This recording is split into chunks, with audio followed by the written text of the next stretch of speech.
What's up? Welcome to the third tip in my top 10 tips on meditation. And in this video, I want to go a little bit into how to use meditation for manifestation. Okay. And before I do that, let me first talk a little bit about how that is even possible. Okay. Now, manifestation is, I think, a very, you know, popular topic. Okay, many people talk about that. Many people want to teach you things like visualization in order to manifest something, in order to, create your future or something like that, right? Now, let's define that first and how the process is. Okay, because once we understand the process, once we have broken something down into its you know, pieces and analyze those pieces, we can then improve and then optimize those pieces and then put it back together and make the whole exponentially stronger, right? So let's focus on this here, okay?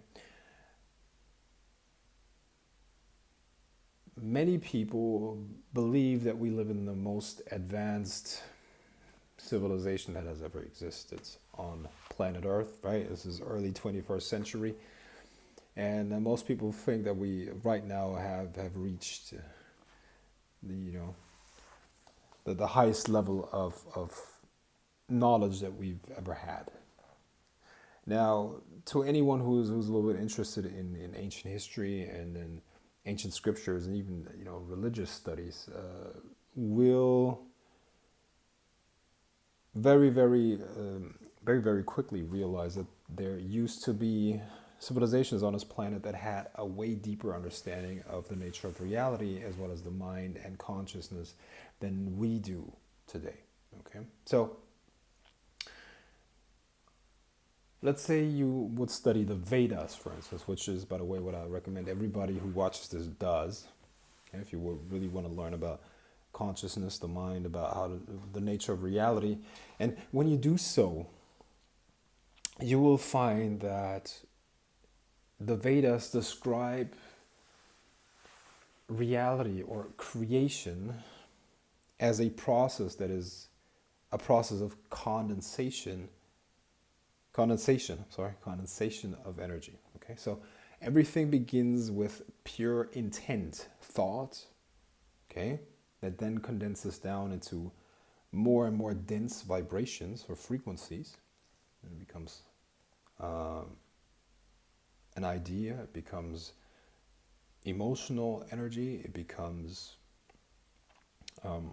even more dense stuff, and eventually it takes on a physical form. Okay, and believe it or not, you're using this process all the time. Okay, now before you, I don't know, went to work this morning, you had to, at least to an extent, begin manifesting your day in a mental realm. Okay, you had to make certain plans, you had to make certain decisions. You had to figure out certain solutions for problems, okay? And then once you had manifested that mentally, you then went on to create that physically. Now, nothing out of the ordinary, and we all use that all the time, okay? But this can also be used for manifestation. That create something without your physical involvement in it. Okay? Because another thing that you will learn from studying the Vedas is that mind, or awareness rather, okay, is non-local and it is non-linear. What does that mean? It's not limited to the physical vessel that is experiencing that is a vessel to experience through. Okay, the mind that is omnipresent within everybody and everything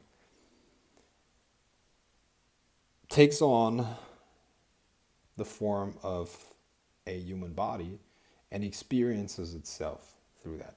Okay, now of course this has all kinds of philosophical implications, and I don't want to take this too deeply, but think about it. It's one ocean of consciousness, one ocean of mind. And even quantum physics agrees with that. Okay, it's all just an ocean of different possibilities. And the total number of minds in the universe is one. That's what Erwin Schrödinger, a very, very famous quantum physicist, said. Okay, so this is based on science, what I'm telling you here. Okay, as you expand your awareness in that way, you will have influence over things that are not in the reach of your physical body. They're beyond that. Okay, how is that possible? Well, you are not really just limited to your body. Yes, in a certain state of awareness, in a certain state of consciousness, it seems as if your awareness is limited to your physical body. However, a shift of consciousness that can be attained through meditation will allow you to affect things that are somewhere else, and it also will allow you to, you could say, let's use scientific terms, it allows you to change the probabilities of different outcomes. Okay. Now,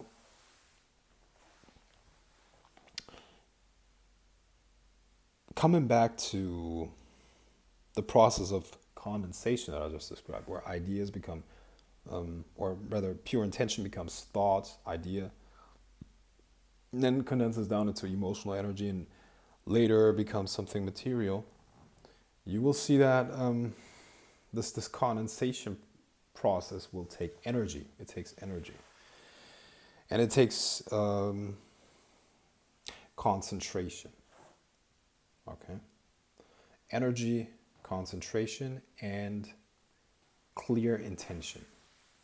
That is what is required in order to manifest through meditation. And later, this will then go into the realm of witchcraft, because those basic principles are also used in magic. Okay? And I don't want to, if some of you who found this video have zero interest in witchcraft and maybe are even freaked out by that word, okay, but just to forewarn you, if you thought I'm just a meditation teacher, I'm not. I am also a magician, okay, a sorcerer, you could say.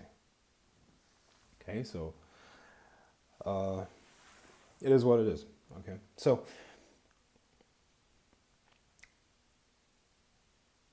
this process is used at all times, like I said. Okay, when you do a ritual, you're just intensifying that process. Okay, you're doing this, focusing and pushing energy towards one specific outcome process. You're doing this in a very short amount of time in a very intense way. You're doing it so intensely that the probability of the outcome of that desired possibility is so increased that it becomes very likely that it manifests, and it becomes a physical reality eventually. Okay, and this is something that can be learned through meditation. Okay, so if you want to learn manifestation, meditation is the way to learn that, because it has to be done in an altered state. You will only be able to generate enough energy to really affect other people's minds or the outcome of situations if you are laser focused. And a laser focus is not necessarily, it's not really possible in an everyday state of mind, okay? Everyday state of awareness. Okay. So it will take a little bit of practice. However, if you are consistent in your practice, eventually you will be able to generate enough energy and to focus it on one specific outcome that it will actually come to pass. Yes, this is real. This is real and it works, but it takes skills, okay? Another good analogy would be to compare the concentration that you use in the manifestation to the difference between a light bulb and a laser beam. Okay. A light bulb can lighten up a room, right? However, if you take a light bulb with the same amount of energy and focus all the photons in that light bulb down to one frequency, you would have a laser beam. And a laser beam can actually cut through steel. Okay, so this is the difference, and the difference in power. Power in the sense of the ability to affect and the ability to influence between not concentrated and concentrated. Okay? So in the next part of this video, I want to show you, or rather instruct you, in how you can really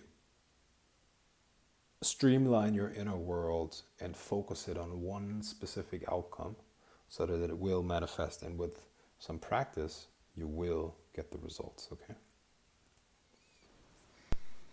so just like with every other meditation, first make sure that your body is relaxed.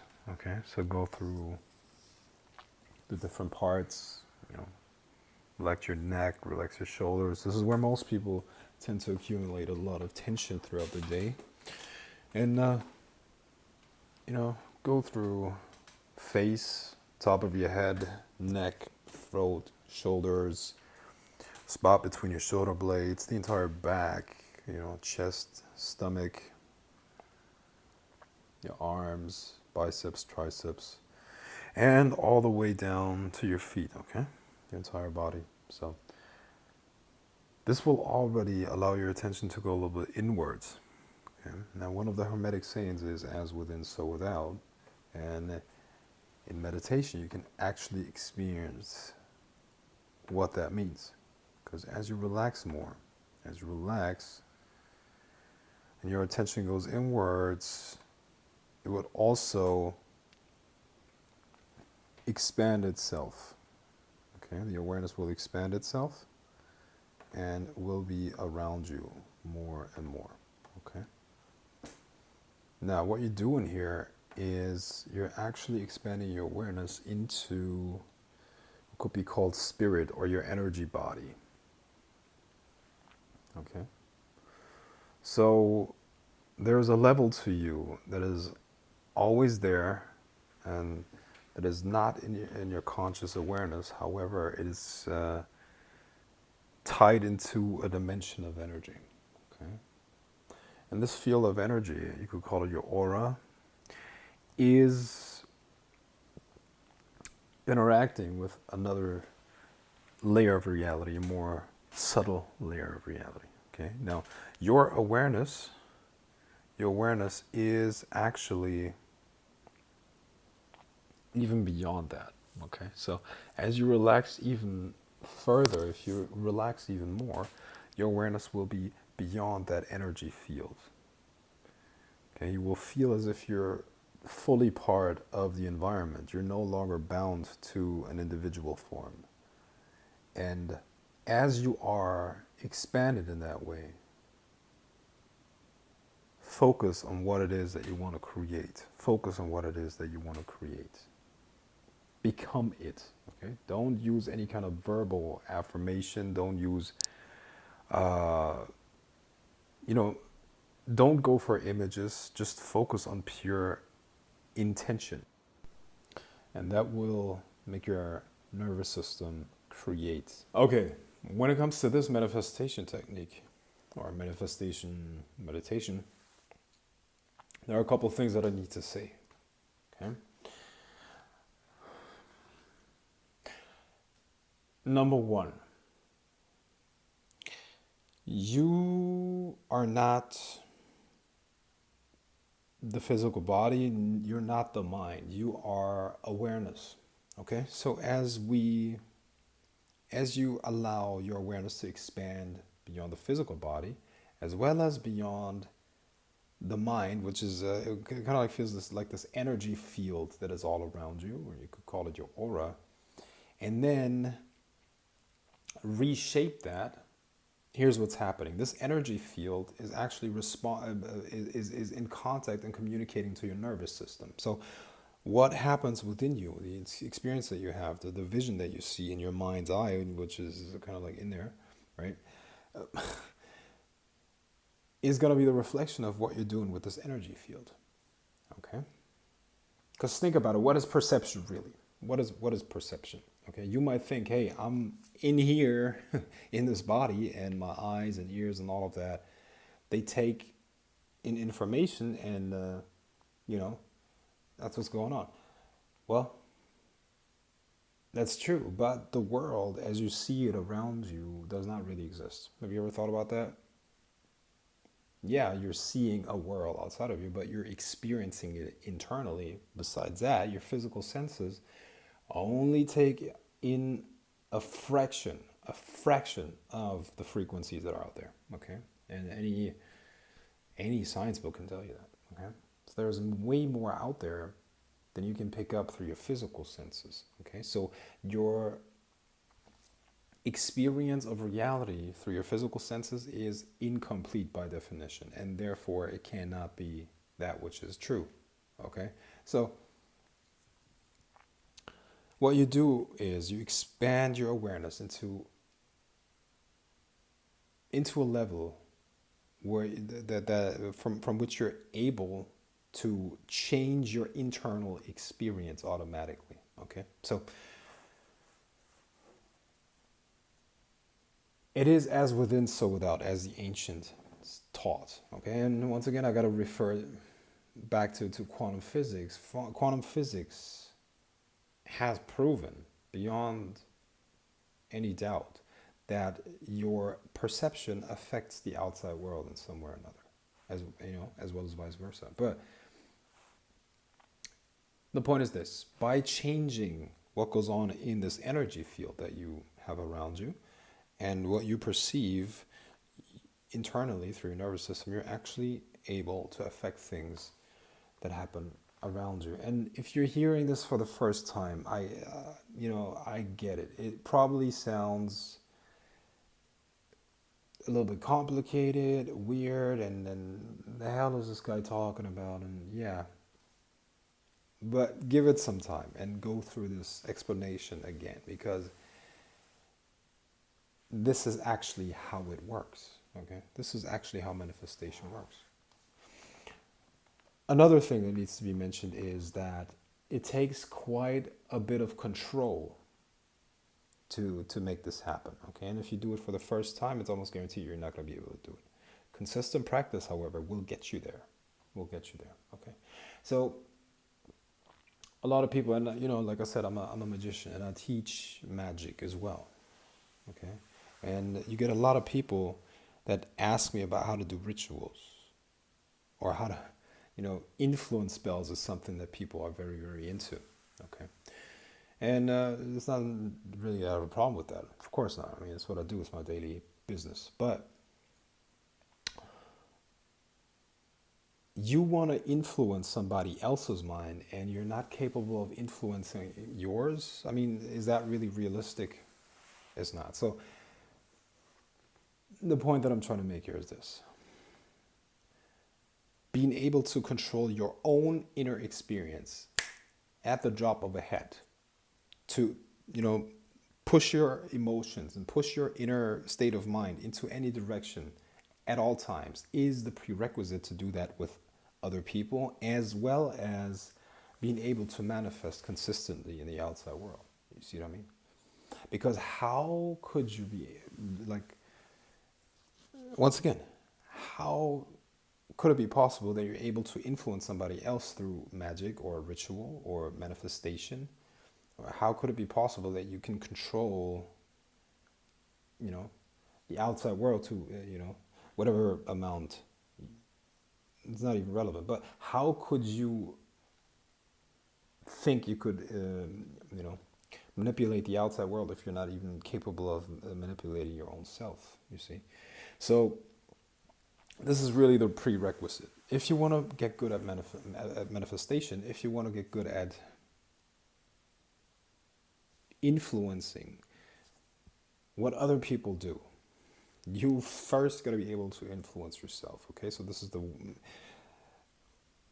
one of the most important takeaways here. Okay, strengthen your ability to create your own internal experience, to design your own mind, your experience of the moment. Okay, let's say you don't feel that well. Let's say you feel unhappy or something like that. Sit down and for 10 minutes go into this expanded state of awareness that I just taught you and focus on bliss. And you, with a little bit of practice, you will be able to, shift your state of mind 180 degrees.